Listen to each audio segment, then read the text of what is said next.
Which is better, the hand mixer or stand mixer? Well, today we're going to be going through an in-depth explanation of what should be in your next purchase. Let's get started. Hello everybody and welcome to a new video. I'm Aarav and I'm Ayush, and you are here on our YouTube channel, The Tasty Twins, the channel that offers you simplified recipes along your baking journey. But today we're going to be doing something a little different. We're going to be breaking down the hand mixer and stand mixer, two useful things in the kitchen. Alright, to start off, we're going to be looking through the pros of a stand mixer. So when using a stand mixer, a pro is that it's so stationary, it's really heavy, so it's going to stay on your surface and it won't really move or fall to the ground. So there's less work on your side. So, pro number 2 is that a stand mixer is very durable.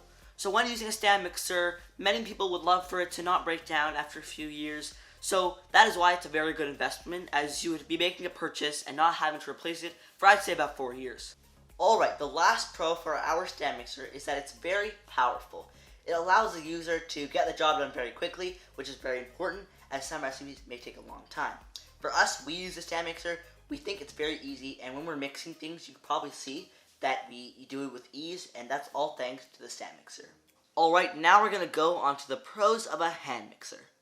So we've been scanning through some hand mixer reviews, and some of them explain that the hand mixer itself is very easy to use, and I think we're going to have to agree with that. The hand mixer is very simple, it has different power levels, and based on our experience from it, it's much faster than a whisk. Okay, and for the next pro, the hand mixer comes at a pretty cheap price. It's sold on the KitchenAid website for a little less than $100, which I think is a pretty good price for something like this. And if you want something that works and it's pretty cheap, then this would be a perfect option for you. Okay, so for our last positive piece of the hand mixer, we're going to have to say that it's pretty lightweight. It's easy to carry around in your kitchen whenever you're baking. And I guess that's really important for equipment like this, as you're holding the hand mixer and you don't want it to be too heavy. Now let's get into the bad parts of both the hand mixer and stand mixer.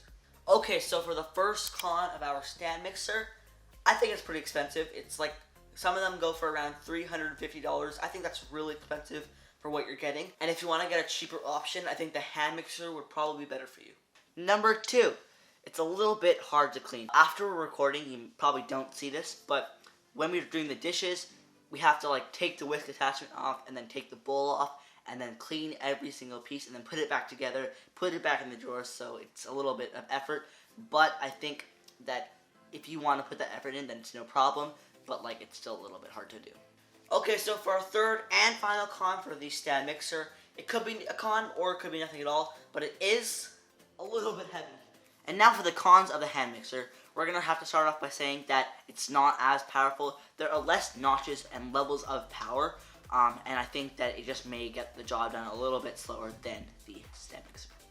Alright, for the second con of the hand mixer, it isn't really much of an issue, but the hand mixer does require more movement compared to the regular stand mixer, and you have to constantly move your hand in order to get your mixture or batter completely mixed.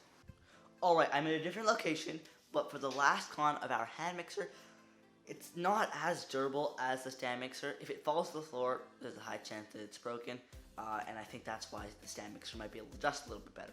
Alright, now that we've gone through the pros and cons of both the hand mixer and stand mixer, the one that you should purchase is the one that would just fit best for you. If you want to go ahead and make that investment of buying the one that's higher quality, then go ahead and get that stand mixer because it's more durable and it will last longer. But if you want something that's a little bit cheaper but still gets the job done, take the hand mixer because it will still be pretty effective. Alright, that's it for us today. Thank you so much for watching. Tune in tomorrow at 12 p.m. Pacific time for the next video in this 30-day posting challenge. If you enjoyed this video, consider giving us a thumbs up down below. But that's it for now, so click over here for our last video. Click down there for the series that will give all the videos in our 30-day posting challenge. And click right here to subscribe. And we will see you in our next video. Have a great day. Bye.